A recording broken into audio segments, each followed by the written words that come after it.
Garden experiment going on today. Here I got the rhizome of some Japanese knotweed. It's terribly invasive. I kind of hate the shit, but I'm starting to read about how medicinal it is and edible. And a theme keeps on popping up. It's not shade tolerant. What if it's not really invasive? What if we just need to stop mowing? I'm going to plant some on my property and see what happens. Got a little drywall bucket here.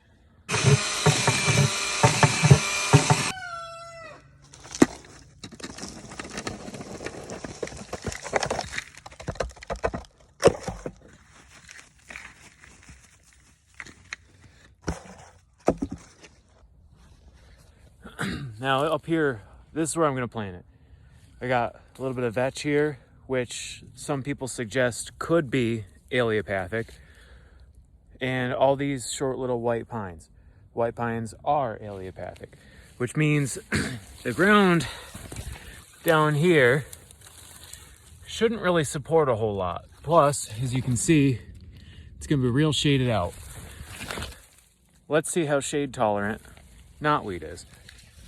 I got it in this bucket here, 16th inch holes drilled in it so the roots can't get out, but water can get in and in through the bottom. The roots go sideways, not down, so I'm hoping the plant will be contained to this bucket. Either it will thrive as one plant or it won't. We're gonna find out.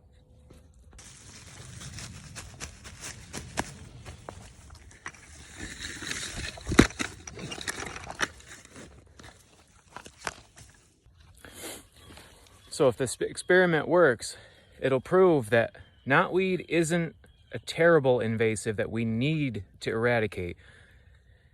Maybe we can just control its growth and use it for medicinal and food purposes, along with keeping it shaded out so it can't thrive and overpower any other native plants. We're gonna fuck around and find out.